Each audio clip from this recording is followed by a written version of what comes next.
नमस्कार दोस्तों, मेरा नाम है प्रखर और आप देख रहे हैं प्रखर इनसाइट्स। आज तारीख है 14 जून 2026 और भारत की डिप्लोमेसी के लिए आज का दिन बेहद खास है। प्रधानमंत्री नरेंद्र मोदी अपनी 6 दिनों की लंबी यूरोप यात्रा पर हैं और इसकी शुरुआत हुई है फ्रांस के खूबसूरत शहर नीस से।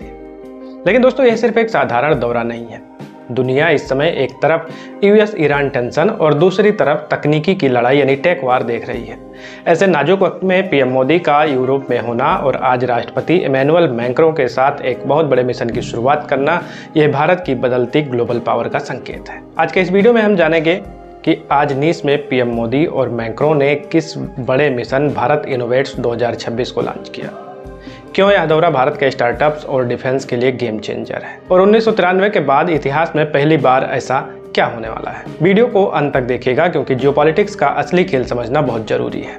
चलिए शुरू करते हैं। सबसे पहले बात करते हैं आज यानी 14 जून की सबसे बड़ी खबर की। पीएम मोदी कल शाम ही फ्रांस के नीस पहुंच गए थे, जहां भारतीय समुदाय ने उनका जबरदस्त स्वागत किया। लेकिन आज का मुख्य एजेंडा था टेक्नोलॉजी और इनोवेशन। आज पीएम मोदी और फ्रांसीसी राष्ट्रपति इमैनुअल मैक्रों ने मिलकर भारत इनोवेट्स 2026 का उद्घाटन किया है। बदलाव तो एक बहुत बड़े दौर से गुजर रहा है। आज भारत में एक स्टार्टअप रिवॉल्यूशन हो रहा है। अब आप सोच रहे होंगे कि यह क्या है।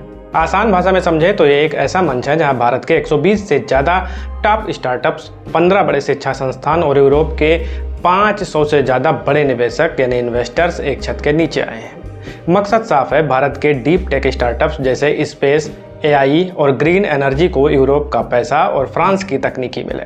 इसे फरवरी 2026 में घोषित की गई India France year of innovation का सबसे बड़ा कदम माना जा रहा है। यानी अब भारत सिर्फ सामान नहीं बेचेगा बल्कि टेक्नोलॉजी भी दुनिया के साथ मिलकर बनाएगा। टेक के अलावा आज दोनों नेताओं के बीच एक हाई लेवल बायलैटरल मीटिंग यानी द्विपक्षीय बैठक हुई है। सूत्रों के मुताबिक इस मीटिंग में स्पेशल ग्लोबल स्ट्रेटेजिक पार्टनरशिप को और मजबूत करने पर बात हुई है। यहाँ ध्यान देने वाली बात यह है कि दुनिया का माहौल आज भी गर्म है।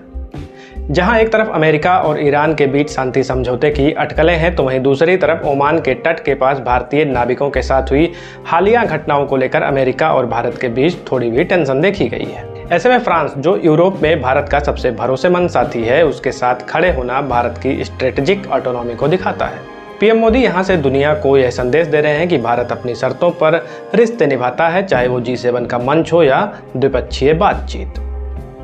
आज शाम को ही पीएम मोदी फ्रांस से रवाना होकर स्लोवाकिया जाएंगे और दोस्तों, यह एक ऐतिहासिक पल होगा।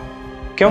क्योंकि 1993 में स्लोवाकिया के एक स्वतंत्र देश बनने के बाद से यह पहली बार है जब कोई भारतीय प्रधानमंत्री स्लोवाकिया जा रहा है। वहां वे ऑटोमोबाइल्स और डिफेंस सेक्टर में निवेश पर बात करेंगे। इसके बाद 16 से 18 जून तक पीएम मोदी वापस फ्रांस आएंगे, लेकिन इस बार शहर होगा एवियन, जहां वे G7 शिखर सम्मेलन में हिस्सा लेंगे। वहां आर्टिफिशियल इंटेलिजेंस यानी एआई और ग्लोबल साउथ की आवाज बनना भारत का मुख्य एजेंडा होगा।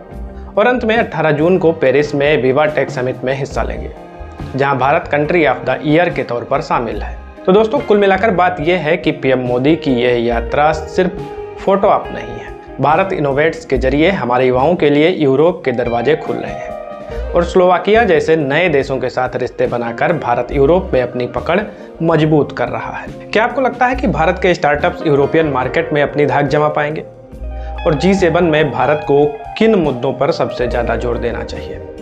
कमेंट बॉक्स खुला है, कमेंट में अपनी राय जरूर लिखें। अगर आपको यह एनालिसिस पसंद आया तो वीडियो को लाइक करें, दोस्तों के साथ शेयर करें और चैनल पर नए हैं तो हमारे चैनल प्रखर इनसाइट्स को सब्सक्राइब करें। मिलते हैं नेक्स्ट वीडियो में, तब तक के लिए जय हिंद, जय भारत।